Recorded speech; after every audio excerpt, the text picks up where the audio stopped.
what do you feel like is the one thing, which I don't think is actually one thing, but what do you think is one of the key things that is holding the trans community back inside of our community and outside of our community? And why? Anybody can go first. We don't have to. Stacy went first last time. Come on, Nicole. I went first. Okay, but like I'm not the one who has like a political background. If we're like, it doesn't need to be like a political topic. I'm just like, I don't think anyone else should be trans. I think I should be the only person who's trans, and everyone else can just suck it up. Okay, I'll take a swing at this one. Yeah. I think I got this. All right.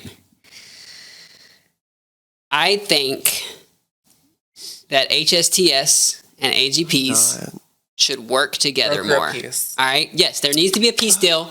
We need each other. Okay. So what if someone's got to run the Discord channel? Someone's got to tell people how to do their hair. Okay. We need both elements of that if we want rights. Can you tell them what HSTS and AGP mean? So, what is it? Ray Blanchard or whatever. It's like transsexual psychology from a long time ago. He categorized trans women into two categories.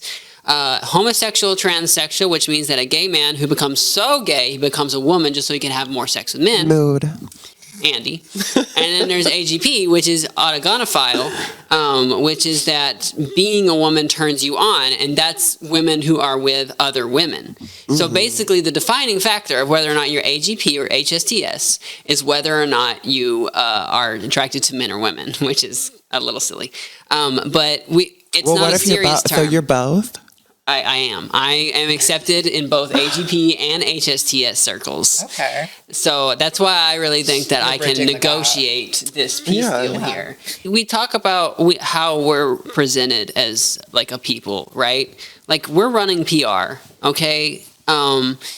We have to convince, not the transphobes, the awful transphobes, they're screwed. Like we're not going to kill us them. No matter what. What we need to do is convince normal people that we're okay. And the way you do that is it's just a lot of work. It's a lot of PR we got to do. It's a lot of good representation and all that kind of stuff. And allies, we need a lot of allies, and we have to convince people to be allies.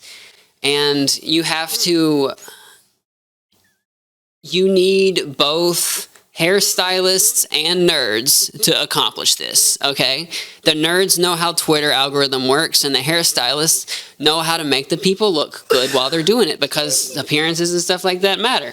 So if we could somehow get to where all of the Reddit moderators in the world and all of the girls at the strip club can work together, we'll have a better future. We need more Reddit strip trans people.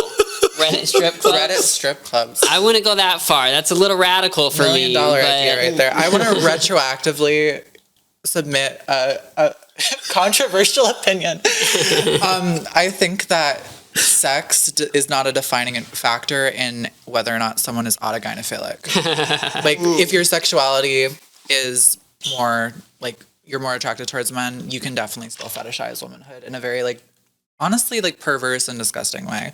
And I see it with girls who would be categorized as HSTS as much as I see it with girls who would be like AGP. Just I think dating it's women. And I know, like, we're all AGP, you know, like sure. That's your worldview from your perspective. I'm just saying it's like you can be into women and not like fetishize womanhood.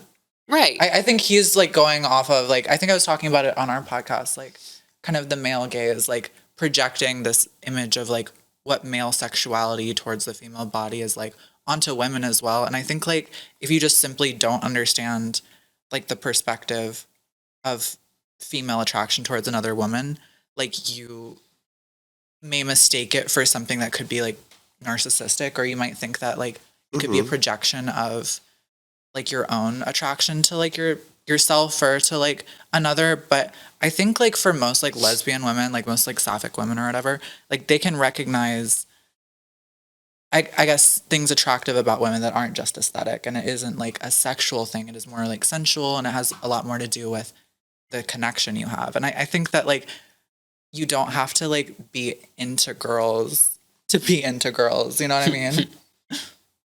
Yeah. Yeah, I'm sorry. You don't have to be a lesbian to be a lesbian. Yeah.